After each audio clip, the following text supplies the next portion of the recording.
WOC reader, and welcome welcome back to my channel, and welcome to my July TBR. So you're definitely going to see some carryover books. If I don't get to a book one month, that doesn't mean I'm never going to read it. It just means I'm going to carry it over into the next month or the month after that, or get to it when I get to it. I am a bit of a mood reader, so as much as I do love my arcs, and I try to read my books when they're coming out so that I can let you guys know what the latest books are that everybody's buzzing about. I also do read by mood, so sometimes I'll start reading a book and I'm not really feeling it. It's not the book's fault, I'm just not into it, so I'll move it over.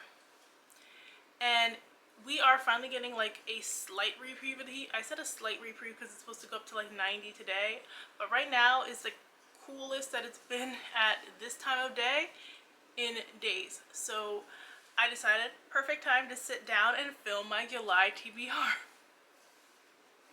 Let's get into everything that I plan on reading during the month because it's going to be a hot month.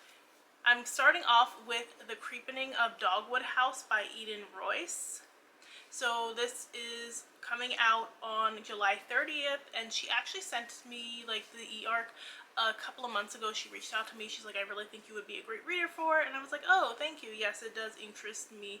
I've been reading more YA and middle grade spooky types of books, trying to find some really good ones, especially for my niece who is 11 and she doesn't read a lot, but she'll read the books that I give her, especially if we read them together.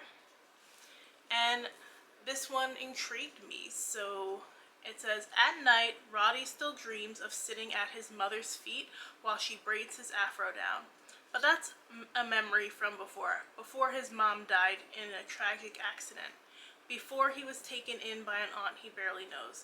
Before his aunt brought him to Dogwood House, the creepiest place Roddy has ever seen. It was his family's home for over 100 years.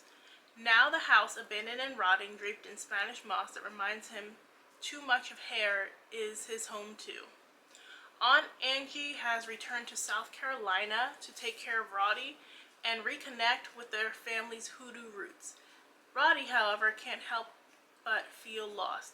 His mom had never told him anything about hoodoo, Dogwood House, or their family, and as they set about fixing the house up, Roddy discovers that there is even more his mother never said. Like why she left home when she was 17, never to return, or why she insisted on Angie always wear her hair in locks, or what she knew of the strange secrets hidden deep within Dogwood House, secrets that have awoken again and are reaching out to Roddy. So I'm not sure what to make of that synopsis, so I will definitely give you all the details as to what this book is about when I get to it. I decided to carry over Drown Me with Dreams, so I just figured I'm not gonna have enough time to read this one by the end of June, and this is highly anticipated because I loved Sing Me to Sleep last year. And look at the cover. I'm thinking of how great the storyline ended in the last book, and I'm just super excited. There's just so much that I want to get into with this one. Just in time for Olympic season, I have Let the Games Begin. This one is by Rufaro Faith Mazarura. This one sounds super cute because it's an Olympics-inspired type of romance. It's set in Greece too, which is really cool because I haven't read anything set in Greece in a minute now. So it says Athens 2024. Olivia Numko has always been ambitious, smart, and an overall go-getter. Now that she's graduated from university, she's willing to do whatever it takes to land her dream job at the Summer Games. The first step, securing her new internship, which will put her in the center of all the action, where she hopes to run into some of her favorite athletes. Ezekiel Zeke Moyo, the heartthrob star runner of Team Great Britain, is more than ready to claim his title as the fastest man in the world, following in the footsteps of the greatest athletes of all time. His future to the finish line is looking bright, despite his recent breakup with celebrated gymnast Valentina Ross Rodriguez constantly making headlines. When Olivia and Zeke collide, literally, On the first day of training, sparks fly. As the games grow closer, so do Olivia and Zeke. But the competition starts stirring up uncomfortable memories from Zeke's past, and Olivia's internship doesn't turn out to be what she expected. Will they be able to overcome these hurdles and achieve their dreams, or will they come at the cost of their budding romance? So it does sound super cute. It is quite thick. So they also thankfully did send me the audiobook. So I'm probably going to audiobook part of it just because I don't mind audiobooking romance. Like, it's fantasy where I struggle to listen to the words the whole time. But it does sound cute. Shout out to Flatiron Books for sending me a copy, and I think it's just going to be the perfect vibe for Olympic season.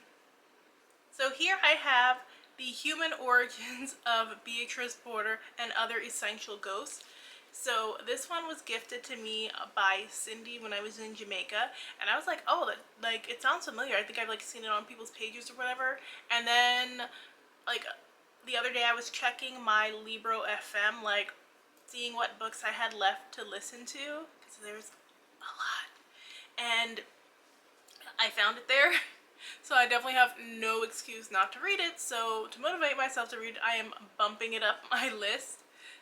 So let me just read you guys the synopsis. Growing up in Brooklyn with their Caribbean parents, Zora and Sasha Porter's days were enchanted by stories from the islands. The mischievous Spider and Nancy, both seductive and vengeful, the flame-breathing rolling calf who haunts butchers, and ocean-dwelling Mama Glow, said to be half snake, half human.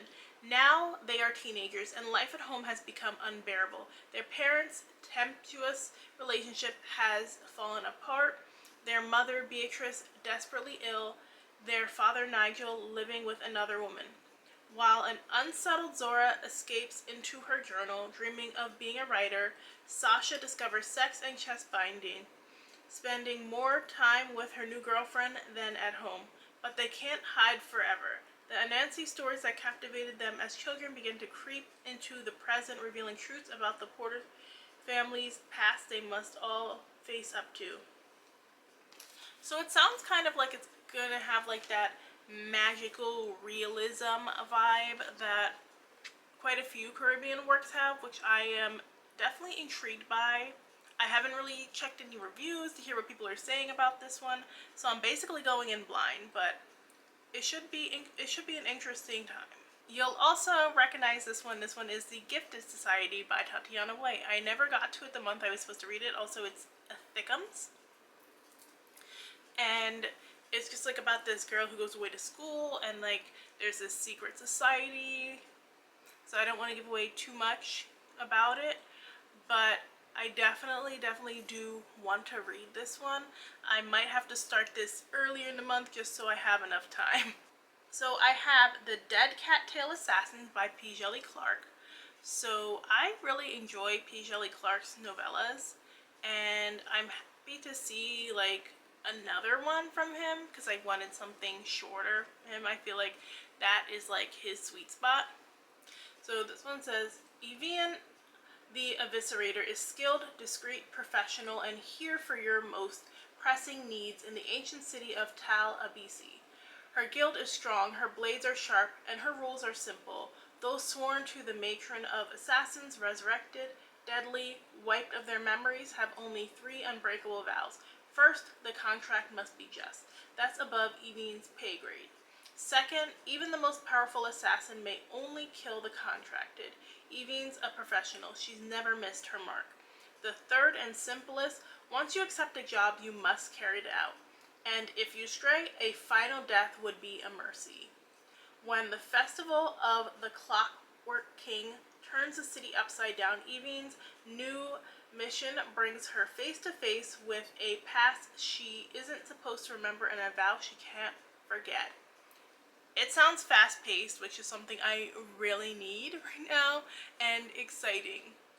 Last, because I love to be extra ambitious, I have Sounds Like a Plan. So This one is actually coming out on the 9th. They only sent me the ARC a couple of weeks ago after months of axing, so it's not getting prioritized. Like, I'm gonna get to it sometime during the month. But I was really intrigued by this from like the cover, and it's a collaboration project between two authors. So it says, when two rival private investigators reluctantly join forces to solve a missing persons case, their mutual dislike evolves into an undeniable attraction in this rollicking romance thrill ride told in alternating he said, she said perspectives. So like the cover was already giving me like Black Mr. and Mrs. Smith vibes, which I am here for. Ooh, so that is everything that I plan on reading for the month of July. Actually, no, that's not really everything, because like it's also Christmas in July, so I'm probably going to sneak something in on the TBR. I just don't know what I want to read for Christmas in July yet. And then, you know, library books always come through. But other than that, that's like everything like I know I want to pick up during the month. Let me know if any of these sound interesting to you. And if you like this video, make sure and hit that like button. Thanks so much for watching, and I will see you guys in the next one. Bye, guys!